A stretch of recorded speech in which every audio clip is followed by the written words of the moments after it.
Pernah tak anda rasa macam ada orang cuba hack otak anda? Macam dalang boneka yang tak kelihatan, menarik tali yang anda tak sedar pun wujud.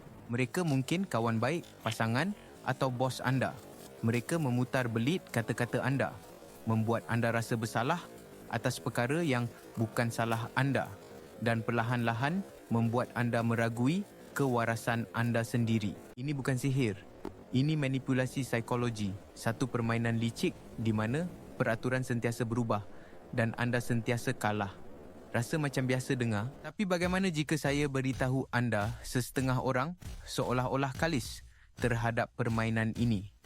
Mereka mempunyai perisai mental yang tidak dapat ditembusi. Ia bukan kuasa luar biasa. Ia adalah satu set kemahiran psikologi yang diasah, satu kesedaran yang tinggi. Hari ini, kita akan bongkar 7 tanda bahawa anda mungkin sudah memiliki perisai ini. Tanda pertama, anda mempercayai gerak hati anda dan anda tidak membiarkannya diketepikan. Pernah tak anda rasa ada sesuatu yang tak kena walaupun semuanya nampak sempurna di luaran? Perut anda rasa sebu, penggera dalaman anda berbunyi. Itu bukan paranoia. Itu adalah sistem pemprosesan data bawah sedar anda yang sedang bekerja lebih masa. Ia mengesan ketidakkonsistenan kecil, nada suara, bahasa badan yang tidak sepadan dengan kata-kata. Orang yang mudah dimanipulasi sering menolak perasaan ini. Mereka memberitahu diri mereka, "Aku cuma berfikir berlebihan." Tapi anda mendengar. Anda tidak bertindak secara melulu, tetapi anda mengambilnya sebagai data. Anda mula memerhati dengan lebih teliti. Tanda kedua, anda selesa berkata tidak tanpa perlu memberi alasan berjela-jela. Manipulator suka menguji sempadan. Mereka akan meminta pertolongan kecil, kemudian lebih besar dan lebih besar lagi. Mereka menggunakan rasa bersalah sebagai senjata. Kalau kau betul-betul kawan, kau akan tolong. Ramai orang terperangkap. Mereka berkata ya untuk mengelakkan konfrontasi atau kerana mereka takut dilabel sebagai pentingkan diri. Mereka berkata ya sambil hati menjerit tidak. Tetapi orang yang mempunyai perisai mental faham tidak adalah satu ayat yang lengkap. Mereka tahu bahawa menjaga tenaga dan kesejahteraan mental mereka bukanlah mementingkan diri. Ia adalah keperluan. Tanda ketiga, anda mempersoalkan segalanya, terutamanya naratif yang terlalu sempurna. Manipulator adalah pencerita yang hebat. Mereka mencipta cerita di mana mereka sentiasa menjadi mangsa atau wira yang disalah fahami. Cerita mereka penuh dengan emosi, tetapi seringkali kekurangan fakta yang boleh disahkan. Orang yang tidak mempunyai perisai akan terbuai dengan drama. Mereka bersimpati.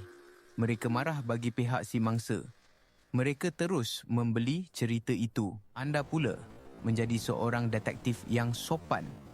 Anda mendengar, tetapi anda juga bertanya, apa yang berlaku sebelum itu? Boleh tak kau jelaskan bahagian ini sekali lagi?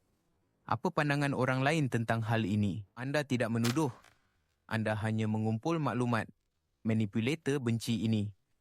Ia seperti menyuluh lampu terang pada helah bayang-bayang mereka. Cerita mereka mula runtuh di bawah penelitian yang tenang. Tanda keempat, anda tidak terperangkap dengan pujian beracun. Ini adalah taktik yang dipanggil love bombing. Pada permulaan, manipulator akan menghujani anda dengan pujian, perhatian dan hadiah. Anda rasa anda telah bertemu dengan soulmate atau bos terbaik di dunia. Ia terasa indah, tetapi ia adalah satu strategi. Ia direka untuk membuat anda bergantung kepada pengesahan mereka. Apabila mereka telah mengait anda, mereka akan mula menarik balik pujian itu dan menggantikannya dengan kritikan. Anda yang mempunyai perisai mental akan menghargai pujian yang ikhlas, tetapi anda waspada terhadap pujian yang melampau dan terlalu awal. Ia terasa tidak seimbang. Firasat anda memberitahu ini terlalu bagus untuk menjadi kenyataan. Anda faham bahawa pujian yang berlebihan boleh menjadi satu bentuk hutang. Saya dah puji awak, sekarang awak berhutang dengan saya. Anda lebih suka membina hubungan berdasarkan rasa hormat yang tulen, bukan sanjungan yang dangkal. Tanda kelima, anda tahu nilai diri anda. Ia tidak untuk dijual atau dirunding. Sasaran utama manipulator adalah orang yang mempunyai harga diri yang rendah. Mereka mencari keretakan dalam perisai anda. Mereka akan mengkritik, memperkecilkan pencapaian anda dan membuat jenaka yang menyakitkan atas nama gurauan. Tujuannya untuk membuat anda rasa tidak cukup bagus. Apabila anda rasa tidak bernilai, anda lebih mudah dikawal. Anda akan mula percaya bahawa anda perlukan mereka untuk mengesahkan kewujudan anda. Tetapi jika anda benar-benar tahu nilai anda, serangan ini tidak akan berkesan. Kritikan mereka akan melantun. Ia mungkin menyakitkan untuk seketika, tetapi ia tidak akan menembusi teras diri anda. Anda faham bahawa nilai anda tidak ditentukan oleh pendapat orang lain, terutamanya orang yang sengaja mahu menjatuhkan anda.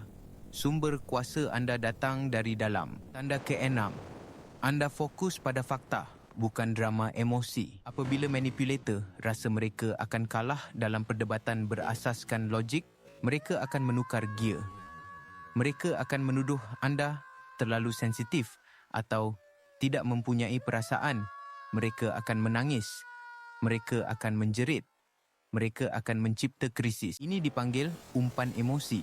Tujuannya adalah untuk menarik anda keluar dari gelanggang logik dan masuk ke dalam gelanggang lumpur emosi mereka. Di sana, mereka adalah juara. Mereka mahu anda bertindak balas secara emosi, bukan secara rasional. Orang yang mempunyai perisai mental dapat melihat umpan ini. Mereka tidak mengambilnya. Sebaliknya, mereka kekal tenang. Mereka bertindak seperti batu kelabu.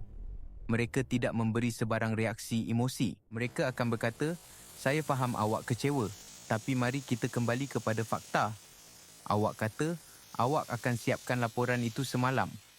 Laporan itu tiada di sini. Ini mematikan api drama dengan serta-merta. Dan tanda terakhir, yang mungkin paling penting, tanda ketujuh. Anda tidak takut keseorangan. Senjata terkuat seorang manipulator ialah ancaman pengasingan. Semua orang fikir kau gila. Kalau kau tinggalkan aku, kau tak akan jumpa sesiapa lagi. Kau akan keseorangan selamanya. Ancaman ini amat menakutkan bagi manusia kerana kita adalah makhluk sosial. Ramai orang akan bertahan dengan hubungan yang toksik semata-mata kerana takut keseorangan. Mereka lebih rela berada dalam neraka yang dikenali daripada syurga yang tidak pasti. Tetapi anda berbeza. Anda telah meluangkan masa untuk mengenali diri sendiri. Anda selesa dengan syarikat anda sendiri. Anda mungkin tidak suka keseorangan, tetapi ia tidak menakutkan anda. Ini adalah kad truth anda. Kerana apabila manipulator sedar mereka tidak boleh menakutkan anda dengan ancaman keseorangan, mereka kehilangan semua kuasa mereka. Anda boleh bangun dan berjalan pergi pada bila-bila masa dan mereka tahu itu. Jadi, jika anda mengenali diri anda dalam tanda-tanda ini, mempercayai firasat anda, menetapkan sempadan, berfikir secara kritis, berwaspada dengan pujian melampau, mengetahui nilai diri, fokus pada fakta dan selesa bersendirian, tahniah. Anda bukan sahaja bertahan, anda telah membina sesuatu yang sangat berharga. Perisai mental. Ia adalah bukti kekuatan, kesedaran diri dan rasa hormat yang mendalam terhadap ketenangan fikiran anda sendiri. Dan jika anda belum sampai ke tahap itu, jangan risau. Ini bukan sifat semula jadi. Ia adalah kemahiran. Setiap kali anda berkata tidak kepada sesuatu yang tidak baik untuk anda, setiap kali anda mempersoalkan naratif yang mencurigakan, anda sedang menempa perisai anda, sekeping demi sekeping. Teruskan membina. Fikiran anda adalah aset anda yang paling berharga. Lindunginya